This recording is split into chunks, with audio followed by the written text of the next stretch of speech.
안녕하세요. 썰대표입니다. 이번에 제가 준비한 이야기는 어느 날 사위가 고급 외제차를 타고 양복 입은 사람들과 가게에 들어왔다고 하는데요. 무슨 일이 있었는지 지금 바로 시작하겠습니다. 안녕하세요. 저는 38살 여자입니다. 얼마 전에 제가 겪은 일을 적어보려 하는데요. 저희 남편 때문에 친정집이 한번 난리가 났는데 그 모습을 보며 솔직히 전 속으로 통쾌했습니다. 그동안 혼자 속으로 많이 참으며 살았거든요. 일단 저희 집은 딸만 둘입니다. 저에겐 2년 터울의 언니가 하나 있어요. 대학교 때 무용을 전공해서 직장도 학원으로 나갔고 그러다가 29살에 결혼했어요. 형부는 아주 유명한 대기업을 다니고 있었고요. 그때부터 형부는 저희 집의 자랑거리가 되었어요. 반면에 저는 파혼 경험이 한 번 있었고요. 그래서 마음 닫고 혼자 살겠다고 지내다가 35 나이에 지금의 남편을 만나 결혼하게 되었어요. 저는 스위치 버튼 납품하는 회사에 다니고 있었고 제 남편은 인쇄소에서 근무하고 있었어요. 저희 아버지는 69살이시고 어머님은 66살이세요. 30년 넘게 조그만 죽집을 운영하고 계셨고요. 제가 예전에 한번 파혼까지 하게 된 이유가 음식점 딸이라고 무시당하다가 그때 너무 열이 받아서 상견례 치르고 2주 뒤에 접어버렸어요. 부모님께는 예비 신랑과 싸우다가 파혼했다고 했는데 그래서 그런지 그때부터 저에게 긍정적으로 살라고 부정적으로 보기 시작하면 한도 끝도 없다고 하셨어요. 파혼했을 때 제 나이가 28살이었는데 그 잔소리를 6년이 넘게 하도 많이 들어서 그런지 그 결과 지금의 남편을 만나게 되었어요. 사실 파혼 후 남자친구가 아예 없었던 건 아니었는데 딱히 결혼까지 결심한 만큼의 남자들은 아니었거든요. 그러다 34살이 넘어가려 하자 부모님들도 슬슬 안달이 나기 시작하셨는지 자꾸 선자리를 만들어 오셨습니다. 제 선자리도 어떻게든 남자들을 찾아보려 하시던데 언니한테도 여러 번 말씀하시는 걸 제가 봤거든요. 뭐 이런 거로 서운해하긴 좀 그렇지만 저희 언니는 단 한 번도 저에 대해서 걱정하거나 뭘 물어보거나 그러질 않더라고요. 하긴 파혼했을 때도 그랬으니까요. 부모님이 저렇게 열심히 찾아보시는데 안 나가는 것도 그렇고 그때부터 저도 선자리를 나가기 시작했습니다. 선자리라는 게요. 만날 수 있는 날짜가 한정적이라 주로 주말에 몰아서 만나거든요. 제 경험상 특히 토요일에 많이 몰려 있었어요. 그래서 하루에 3번 선자리를 나가게 됐었고요. 상대방이 괜찮은 것 같으면 약속을 일찍 잡았고 좀 아니다 싶으면 최대한 늦은 시간으로 잡았어요. 아무래도 일찍 만나야 화장 상태도 제일 좋고 덜 피곤한 상태로 만나니 첫인상이 좋으니까요. 근데 참 웃기게도 제일 늦게 밤 8시에 만난 사람이 지금의 제 남편입니다. 그날도 이미 2번 선자리를 보고 나간 거였거든요. 거의 해탈 상태로 카페에 들어갔는데 저 멀리서 누가 절 보자마자 벌떡 일어나더라고요. 절 보며 밝게 웃고 있는데 그게 참 신기했어요. 밝게 살라고 귀에 못이 박히게 들었던 상황이라서 첫인상은 나쁘지 않았습니다. 당시 제 나이가 34살, 남편이 38살이었거든요. 그렇게 자리에 앉아서 선자리에서 늘상 하게 되는 이야기들을 영혼 없이 들어놓고 있었습니다. 그때 갑자기 비가 내렸어요. 뜬금없이 내린 비라서 저는 덜컥 걱정되었는데 우산도 없고 입은 옷도 그렇고 구두 걱정에 머리가 엄청 복잡하면서 짜증이 솟구치더라고요. 근데 맞은편에 앉은 그 남자는 창밖을 보며 밝게 웃는 겁니다. 그러면서 이상한 소리를 하는데 농사 짓는 분들이 한시름 놓으시겠다고 올해 비가 많이 안 와서 걱정이 많으셨을 텐데 참 다행이라며 아주 태평한 소리를 하더라고요. 그래서 혹시 가족 중에 농사 짓는 분이 계시냐고 했더니 가족 모두 서울에 지낸다는 거예요. 그때부터 일반적인 사람과는 차원이 다른 밝은 사람인가 싶었습니다. 그렇게 자리에서 일어나 집에 들어가려 하는데 우산을 하나 사오더라고요. 저를 택시에 태워주고는 우산을 주는 겁니다. 비가 억수같이 내리는데요. 그 비를 쫄딱 맞으며 제가 탄 택시가 가는 모습을 보고 끝까지 서 있길래 참 신기했습니다. 선자리를 많이 다니다 보니 별의별 사람도 만나나 보다 싶었어요. 근데 집에서도 계속 생각나는 거예요. 심지어 다음날 일어나 아침밥을 먹는데 쌀밥을 보니 농사 짓는 분들의 모습이 떠오르고 그러다 어제 그 사람은 잘 들어갔나 궁금해져서 결국 제가 먼저 연락을 해봤습니다. 목소리가 완전 맛이 같더라고요. 그렇게 감기 이야기를 하다가 한 번 더 만나고 생각나서 또 만나게 되고 그게 인연인 것 같았어요. 한 번에 팍 하고 내 마음에 꽂히는 느낌은 없었는데 아주 자연스럽게 저도 모르게 그 사람이 들어와 있었습니다. 그렇게 1년도 지나지 않아 결혼식을 올리게 되었어요. 지금까지도 느끼는 거지만 사람은 참 밝습니다. 근데 애인이 밝은 거랑 남편이 밝은 거랑은 또 많이 다르더라고요. 속이 터질 때가 많았습니다. 어찌나 밝아대는지 온 사방천지 주변 사람들을 다 챙겨가며 그렇게나 밝게 대하더라고요. 당연히 그 오지랖도 대단했고요. 그런 남편의 모습을 보니 예전에 들었던 말이 이해가 되었어요. 연애 때 제가 슬쩍 물어봤거든요. 왜 아직까지 애인도 없이 지내고 있었냐고 했는데 남편은 한참 고민하다가 예전 이야기들을 하나씩 털어놓기 시작했습니다. 공부를 오래 했대요. 그 어렵다는 사법고시를 준비했다고 합니다. 그것도 27살부터 시작해서 34살까지 7년을 내리 준비했다고 하는데 시아버님이 돌아가시면서 하던 공부 접고 인쇄소에 나가기 시작했다고 들었어요. 처음엔 그 7년을 어떻게 버텼나 싶었는데 같이 살아보니 저런 남편 성격이면 아주 충분히 7년이 아니라 70년도 준비하겠더라고요. 합격 못한 이유도 어느 정도 짐작할 수 있었고요. 근데 딱히 뭐라고 못했던 이유가 저희 친정 부모님께도 친딸보다 더 살갑게 잘합니다. 근데 어느 순간부터는 제가 그러지 말라고 했어요. 저희 친정집 너무 열심히 안 챙겨도 된다고 했는데 그 이유가 그때 한번 충격받았던 일이 있어서 그랬어요. 저희 부모님이 형부에게 대하는 거랑 제 남편에게 대하는 거랑 정말 다르십니다. 저번에도 명절 때 친정집에 갔는데 저희 부부는 11시쯤 와서 함께 점심 준비를 하고 식사도 했어요. 언니네는 길이 막힌다면서 오후 3시쯤 왔거든요. 근데 저희 남편에게는 말도 몇 마디 안 하시고 식사도 그냥 집에 있는 거 해서 주시던데 형부가 집에 들어오자 아주 난리도 아니더라고요. 갑자기 냉장고에서 고기를 꺼내서 굽기 시작하시고 친정아빠는 형부 옆에 딱 붙어서 계시더라고요.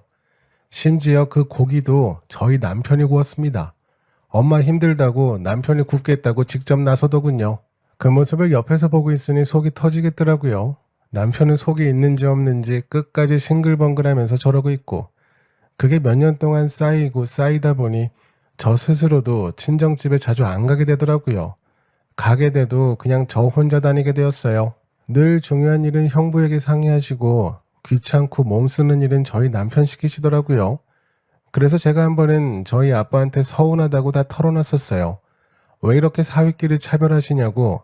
그럼 그게 사위뿐만 아니라 나까지 상처받는다고 했는데 제 앞에서는 알겠다고 하셔도 시간이 지나면 그대로였습니다. 형부가 아무리 대기업을 다닌다고 해도 그렇지 누구는 100년 손님이고 누구는 100년 머슴인가요?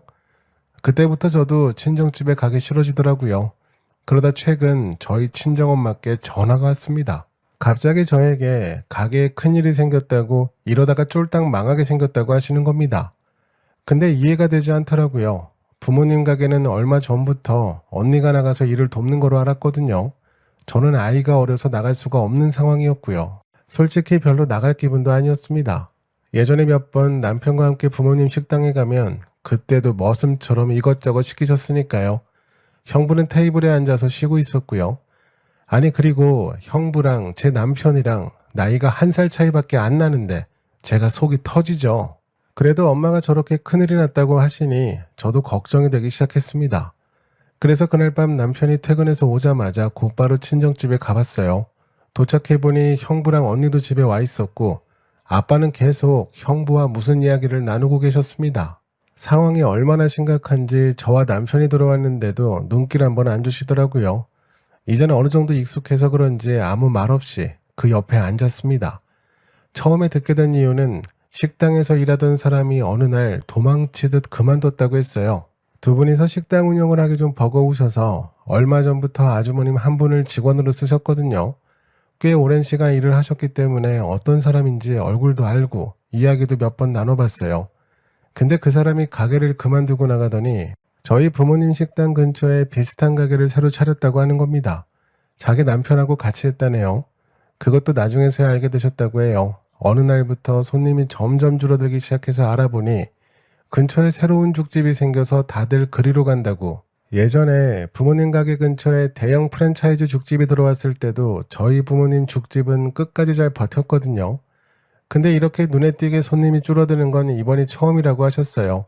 그래서 어떤 죽집인가 싶어서 저희 아빠가 직접 가보셨대요. 근데 처음 보는 가게인데도 너무 익숙하셨다고 해요. 메뉴도 똑같고 가격만 1,000원 더 싸더랍니다. 부모님이 운영하는 죽집은 메뉴가 딱 두 가지거든요. 사실 그것 때문에 오랜 시간 잘 버티신 것 같고요. 호박죽하고 팥죽만 하고 계셨어요. 그때 가게 주방 쪽에서 익숙한 여자가 나오는데 자세히 보니 예전에 부모님 가게에서 2년 넘게 일했던 그 아주머니였답니다. 그 모습을 보자 이게 무슨 상황인지 알 수 있으셨다고 해요. 시청에 가서 민원도 넣고 항의도 해봤는데 알아서 소송 넣으라는 말밖에 못 들었다고 했어요. 식당 일을 하다 보면 이런 일들이 정말 많기는 하죠. 뭐 하나 잘 팔리면 그 근처에 비슷한 식당이 우후죽순으로 생기니까요. 근데 이번 일은 제가 옆에서 들어도 도가 지나치게 비슷하게 만든 것 같았어요. 저희 아빠는 계속 형부를 붙잡고 무슨 방법이 없겠냐고 하시는데 그때 형부 대답이 참 모질게 이야기하더라고요. 상표 등록을 하셨냐, 죽 만드는 비법이 있으시면 특허 등록을 하셨냐며 사실 다 맞는 말이지만 가시가 돋쳐 있었습니다. 너무 귀찮은 투로 딱딱 잘라서 이야기하는데 옆에서 제가 듣기에도 민망할 정도였어요. 나중에는 저희 친정엄마가 나서서 알겠다며 그만 돌아가 보라고 하시더라고요. 저희 아빠는 속이 많이 상하신지 방으로 들어가 버리셨어요. 그렇게 저희 부부랑 언니네랑 집 앞에 서서 형부가 그러더라고요. 아무것도 준비하신 게 없으니 주장할 것도 없다고 그냥 이참에 가게 정리하는 게 나을 것 같다며 임대료가 아깝다고 하더군요. 언니는 옆에서 아무 소리도 안 하고 있었습니다. 그날 밤 집에 돌아와서도 너무 짜증이 났어요. 그동안 저희 부모님이 형부에게 얼마나 잘해줬는데 말을 그따위로 하는 게 계속 마음에 남았습니다. 지금도 이 정도인데 나중엔 어떨지 뻔했고요. 결국 다음날 저는 언니에게 전화를 걸었어요. 그때 처음으로 형부에 대해 이야기했습니다. 가뜩이나 속상해 있는 부모님에게 굳이 그렇게 이야기를 해야 했었냐고 따졌어요. 왜 언니는 아무 말도 못하고 가만히 있었냐고 했습니다. 그러자 언니는 대뜸 소리를 지르면서 형부 편을 들기 시작하더군요. 잘못은 부모님들이 했는데 왜 형부한테 뭐라 하냐고 피곤해서 그런 건데 뭐가 잘못됐냐며 따지더군요. 사람 말이라는 게 아다르고 어다른데 굳이 말을 그렇게 해야 했냐고 하자 원래 말투가 그런데 어쩌라며 제가 더 이상하다고 하더라고요. 그래서 그냥 그날 이후로는 그 어떤 기대도 하지 말아야겠다고 다짐했네요. 제가 직접 가게로 가봐야겠다고 생각했어요. 다행히 남편도 그런 제 마음을 알았는지 시어머님께 미리 부탁해놨더라고요. 그래서 다음날부터 저도 부모님 죽집으로 나갔습니다. 직접 가서 보니 상황은 더 심각했어요. 식당이야 그렇다 쳐도 저희 아빠가 정말 상심이 크셨습니다.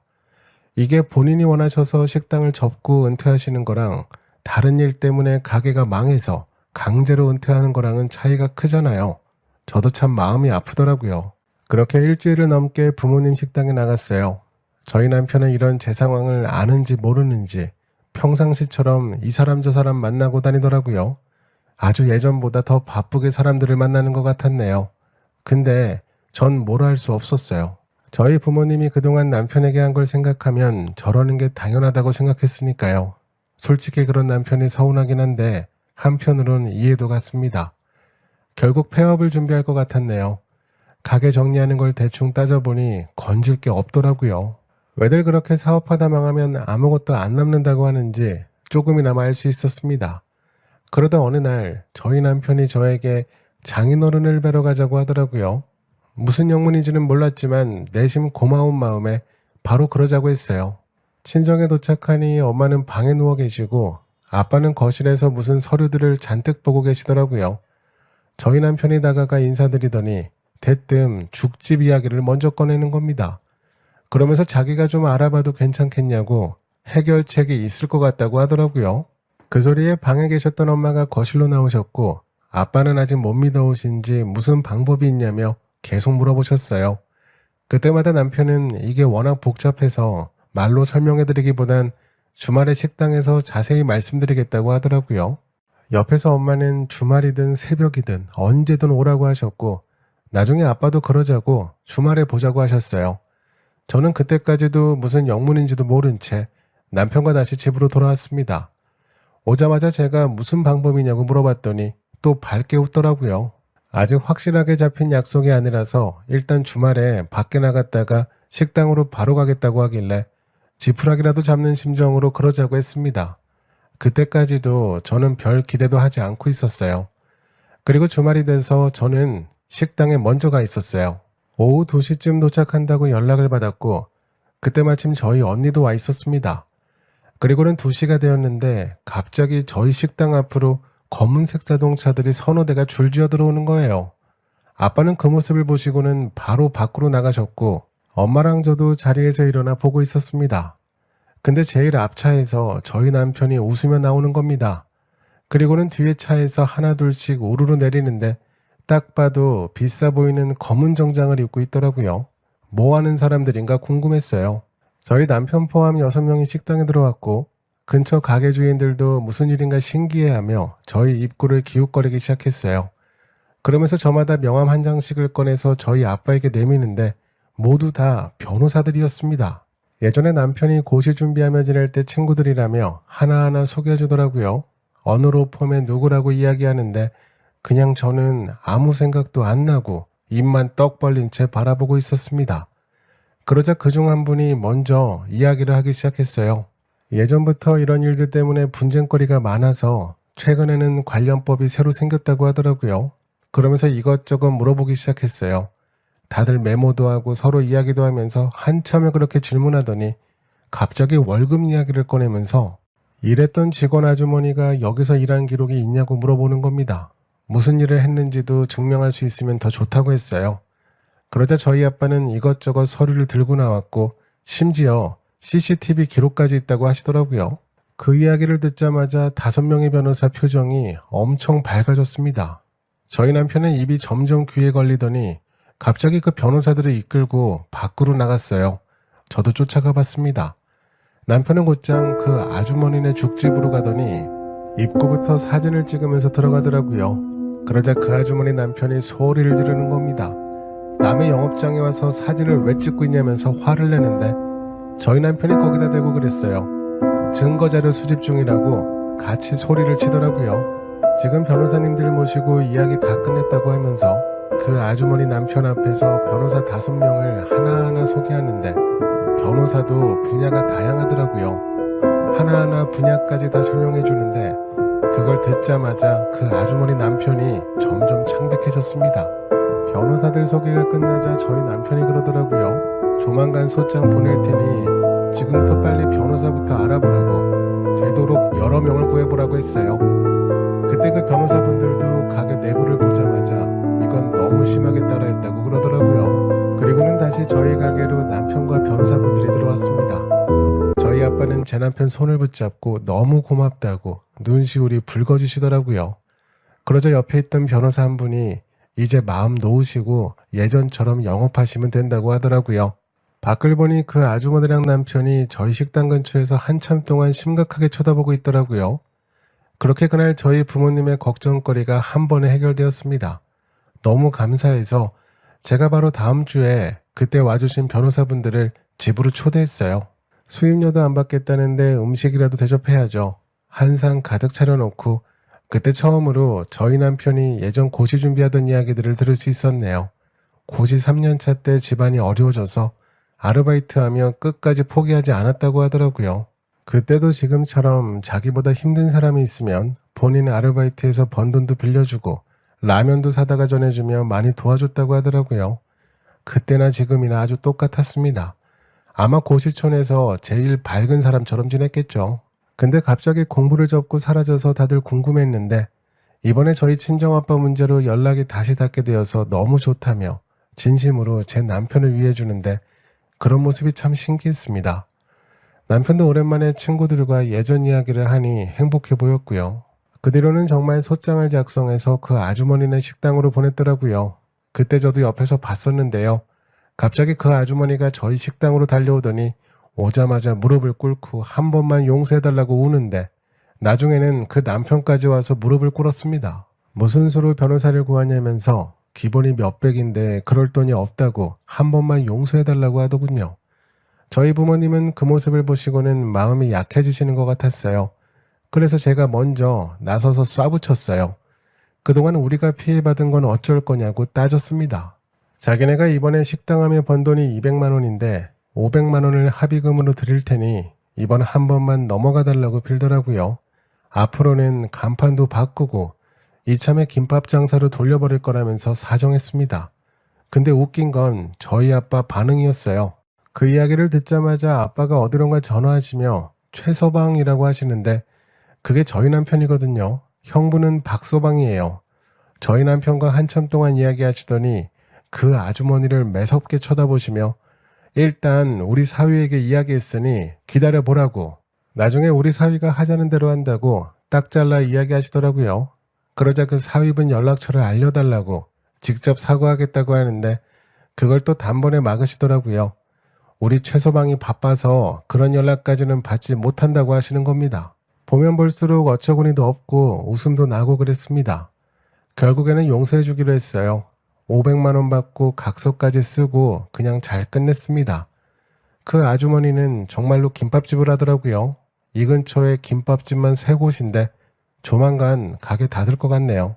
저는 그날 이후로 계속 부모님 식당에 나가고 있어요. 아이는 친정엄마가 봐주시기로 했고요. 저희 남편은 그 일이 있었던 후로 달라진 건 없습니다. 여전히 머슴처럼 청소도 하고 심부름도 하고 지냅니다. 대신 형부는 이번에 점수 많이 깎여서 그런지 이젠 친정집에 가면 제가 속이 편합니다. 저희 아버지가 특히 사위 자랑을 그렇게나 많이 하세요. 아는 변호사가 100명이 넘는다고 약간 뻥을 섞어서 이야기하고 다니시더라고요. 그래서 요즘은 그런 남편 덕에 다시 예전처럼 웃으며 지내고 있습니다. 제가 준비한 내용은 여기까지입니다. 사람이 재산이라고 하잖아요. 아주 부자 남편을 두신 것 같아요. 가게 일도 잘 처리되셨다니 정말 다행입니다. 친정집에서 속상한 일도 없으실 것 같고요. 앞으로는 더 밝고 행복하게 지내셨으면 좋겠습니다. 오늘도 저희 채널에 와주셔서 감사합니다. 지금까지 썰대표였습니다.